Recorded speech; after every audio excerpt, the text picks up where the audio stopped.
નમસ્કાર વિદ્યાર્થી મિત્રો, ધોરણ 6 સામાજિક વિજ્ઞાન.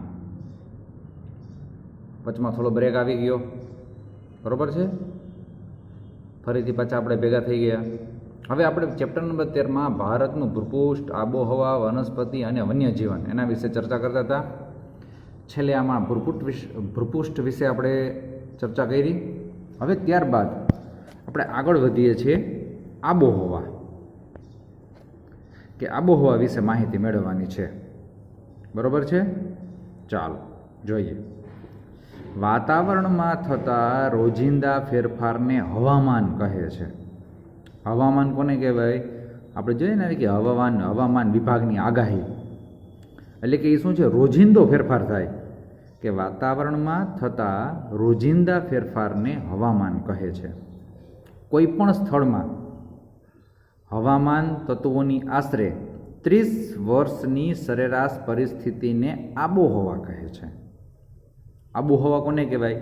કે જે 30 વર્ષની સરેરાશ હોય, બરાબર, કે છેલ્લા 30 વર્ષમાં પહેલી વાર આટલો વરસાદ પડ્યો, તો એ આબોહવા કહેવાય. પછી 30 વર્ષ પછી એમ કે 50 વર્ષ પહેલાં આવું વાતાવરણ હતું, આબોહવા હતી, હવે આવી આબોહવા થઈ ગઈ. એટલે કે 30 વર્ષની સરેરાશ લેવાની. ભારતમાં શિયાળાની ઋતુ ડિસેમ્બરથી ફેબ્રુઆરી મહિના દરમિયાન હોય છે, બરાબર. કે શિયાળો તો કે ડિસેમ્બરથી ચાલુ થાય તે ફેબ્રુઆરી મહિના સુધી હોય, તો કે ડિસેમ્બર, જાન્યુઆરી અને ફેબ્રુઆરી આ 3 મહિના ફૂલ ઠંડી હોય. એમાં ખાસ કરીને ડિસેમ્બર અને જાન્યુઆરી. ફેબ્રુઆરીમાં થોડીક ઓછી થઈ જાય, તો એવી રીતે નવેમ્બરમાં ધીમે ધીમે શરૂઆત થઈ જાય, બરાબર. તો આ 3 મહિના ઠંડીના એટલે કે શિયાળાના છે. ત્યારબાદ ઉનાળાની વાત આવે તો કે માર્ચથી લઈને મે મહિના, એટલે માર્ચ, એપ્રિલ અને મે આ 3 મહિનો છે એ કેવી હોય? તો કે સખત ગરમી. અત્યારે એપ્રિલ મહિનો ચાલે છે, તો આ મહિનામાં ને આવતા મહિનામાં સખત ગરમી રહેશે. એટલે એવું નથી કે જૂન મહિનામાં ગરમી ન હોય, જૂન મહિનામાંય રહેશે. પછી ચોમાસાની ઋતુ તો કે જૂન અને સપ્ટેમ્બર, તો કે જૂન, જુલાઈ, ઓગસ્ટ અને સપ્ટેમ્બર 4 મહિના સુધી ચોમાસાની ઋતુ હોય, બરાબર.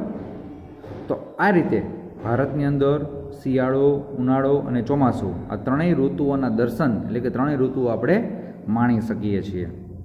હવે ભારતમાં નૈઋત્ય દિશા, એટલે કે દક્ષિણ અને પશ્ચિમ તરફથી વાતા મોસમી પવનો વરસાદ લાવે છે. મતલબ કે દક્ષિણ ભારતમાંથી હિન્દ મહાસાગર ઉપરથી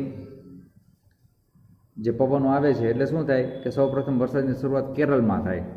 કેરળમાંથી ધીમે ધીમે આગળ વરસાદ આવે ને પછી ભારત આપણે અહીંયા ગુજરાતની અંદર વરસાદનો પ્રવેશ થાય. તો આ રીતે નૈઋત્ય દિશામાંથી પવનો આવે છે, એના કારણે વરસાદ આવે છે, બરોબર છે. હજુ ત્યારબાદ કે ગુજરાતના મોટા પર્વતો નથી, બરાબર. આપણે જો ગુજરાતમાં તકલીફ શું કે મોટા મોટા પહાડી વિસ્તાર ક્યાંય નથી. ગુજરાતમાં મોસમી પવનોના માર્ગમાં પર્વતો આવતા ન હોવાથી વરસાદનું પ્રમાણ ઓછું છે. મહારાષ્ટ્રમાં ત્યાં બધે વરસાદ વધુ પડે. શું કામ? કે મોટા મોટા પહાડો છે, એટલા માટે. પછી ભારતની મોટા ભાગની ખેતી વરસાદ પર આધાર રાખે છે. વરસાદ પડે તો ખેતી થાય, બાકી થતી નથી. અને ભારતનો 80% વરસાદ ચોમાસા દરમિયાન પડતો હોવાથી ચોમાસું ભારતની સૌથી મહત્ત્વની ઋતુ ગણાય છે, બરાબર. ચોમાસામાં વરસાદ પડે એટલે ચોમાસું મહત્ત્વની ઋતુ ગણાય. પછી પાછા ફરતા મોસમી પવનો, કે મોસમી પવનો નૈઋત્ય દિશામાંથી આવે છે, પછી આગળ વધે છે, પછી અહીંયાથી પાછા ફરે છે. ક્યાંથી? તો કે ઈશાન દિશામાંથી, સામેના ખૂણેથી પાછા આવે છે, જેને ઉત્તર પૂર્વ દિશા કહેવાય. તો ત્યારે એ જમીન તરફ આવે એટલે કેવા થાય છે? સૂકા. એટલે તેથી વરસાદ આપતા નથી, કારણ કે જમીન ઉપર કોઈ પહાડી વિસ્તાર નથી, જંગલ વિસ્તાર નથી, એટલે એમાંથી વરસાદ પડતો નથી, બરાબર છે. પછી ત્યારબાદ કે આ પાછા ફરતા મોસમી પવનો તો કે બંગાળાના ઉપસાગર, એટલે કે બંગાળાની ખાડી ઉપરથી પસાર થાય છે, એટલે એ ભેજવાળા બની જાય છે, બરાબર. સૂકા હોય છે, પણ જ્યારે બંગાળાની ખાડી ઉપરથી પસાર થાય છે એટલે ભેજ છે એમાં પ્રસરે છે. આથી એ ભારતના પૂર્વ કિનારે તમિલનાડુ અને આંધ્રપ્રદેશમાં વરસાદ આપે છે. કારણ કે અહીંયા પૂછે ત્યાં સુધી ભેજવાળા બની ગયા હોય, અને અહીંયા વળી પાછો કેવો પહાડી વિસ્તાર અને જંગલ વિસ્તાર આવી જાય છે, જેના કારણે ત્યાં વરસાદનું પ્રમાણ પડે છે. એટલે કે શિયાળો આ સમયે શિયાળાની શરૂઆત થઈ ગઈ હોય છે. તો ત્યારે પણ દક્ષિણ ભારતમાં એટલે કે તમિલનાડુ અને આંધ્રપ્રદેશના જે દરિયા કિનારો છે એ આખા વિસ્તારમાં વરસાદનું પ્રમાણ વધારે હોય છે. ભારતની આબોહવામાં સ્પષ્ટ ઋતુભેદ અનુભવાય છે. દરેક ઋતુમાં તફાવત જોવા મળે છે સ્પષ્ટપણે. આથી ભારતની આબોહવાને મોસમી આબોહવા કહે છે. તો યાદ રાખજો, ભારતની આબોહવા કેવી છે? મોસમી આબોહવા. એમાં ઋતુમાં ફેરફાર જોવા મળે છે. જેમ કે શિયાળો છે તો શિયાળાની અંદર શિયાળાનો અનુભવ થાય, પછી ઉનાળો આવે તો ઉનાળાનો અનુભવ તમને કરાવે. શિયાળામાં કાતિલ ઠંડી પડી જાય, ઉનાળામાં કાતિલ ગરમી પડે, તમે સહન ન કરી શકો. અને ચોમાસું આવે એટલે એકદમ એવો વરસાદ પડે કે આપણે કંટાળી જાય કે વરસાદ બંધ થાય તો સારું. તો આ રીતે ભારતની અંદર શિયાળો, ઉનાળો, ચોમાસું આ 3 ઋતુ છે. ઋતુનો ભેદ તમે સ્પષ્ટ રીતે અનુભવ કરી શકો છો. આટલા માટે એને મોસમી આબોહવા ધરાવતો દેશ કહેવામાં આવે છે. ચાલો તો હવે લખવાનું છે, લખવા માટે તૈયાર થઈ જાઓ. ચાલો સૌ પ્રથમ આ લખવાનું છે. લખવાનું શરૂ. આબોહવા ઉપર હેડિંગ આપવાનું. રફ બુકની અંદર લખવાનું છે, બરાબર છે. 1, 2 અને 3 પોઈન્ટ છે. 3 પોઈન્ટ લખવાના અને પાકા કરવાના. કારણ કે ગમે ત્યારે જો પૂછે, જો આ વ્યાખ્યા યાદ રાખવાની. હવામાન કોને કહેવાય? તો કે વાતાવરણમાં રોજિંદો ફેરફાર થાય એને હવામાન કહેવાય. આબોહવા કોને કહેવાય? તો કે 30 વર્ષની સરેરાશ હોય કોઈ પણ સ્થળની, એ સરેરાશને આબોહવા કહેવાય. બરાબર છે?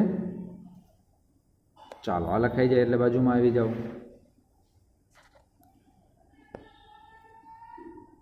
અહીંયા પણ તમને 3 પોઈન્ટ આપેલા છે. 3 પોઈન્ટ લખવાના છે અને પાકા કરવાના છે.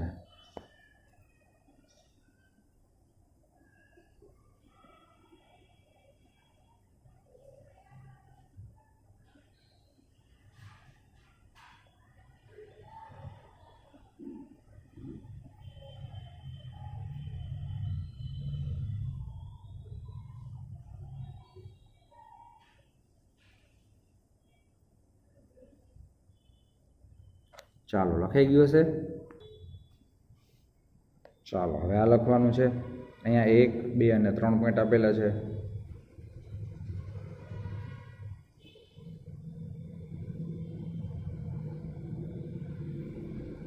બરાબર કે ભારતની ખેતી કેવી છે? વરસાદ આધારિત.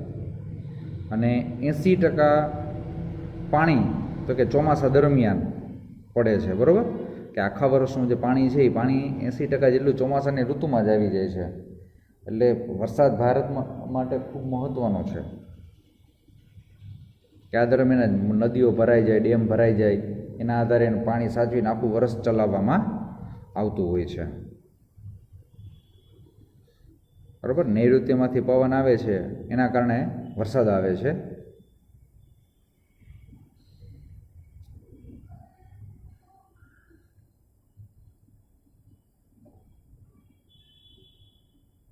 ચાલો લખાઈ ગયું હશે. સારા અક્ષરે વ્યવસ્થિત લખવાનું છે, પાકું કરવાનું છે. બરાબર છે? આગલા ધોરણમાં પણ આ કામ આવશે, યાદ રાખવાનું છે. ગમે ત્યારે કામ આવે આ બધી વસ્તુ.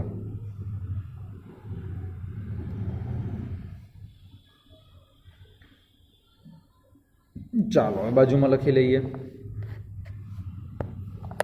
ત્યાં આપણે માત્ર 2 પોઈન્ટ જ આપેલા છે. બરાબર છે? સારા અક્ષરે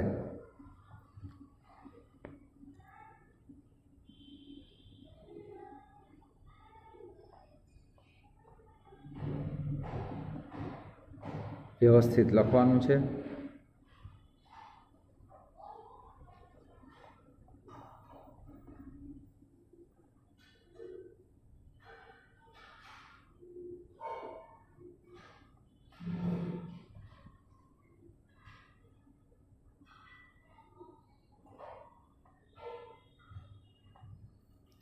દરેક વિદ્યાર્થીએ લખવું ફરજિયાત છે, પાકું કરવું ફરજિયાત છે. બરોબર છે? ચાલો, આજે આપણે સમજૂતી મેળવી. બરોબર છે? જે વિકલ્પ ખાલી જગ્યા ખરા ખોટા છે આપણે પછી જોશું કે સાથે બધું. પહેલાં બધી આપણે સમજૂતી મેળવી લેશું. આના પછી વનસ્પતિ છે અને પછી વન્યજીવ જીવ છે એની સમજૂતી મેળવી લેશું. ત્યારબાદ આગળ વધશું. આજ પૂરતું આટલું રાખીએ છીએ. ફરી મળીશું. અસ્તો.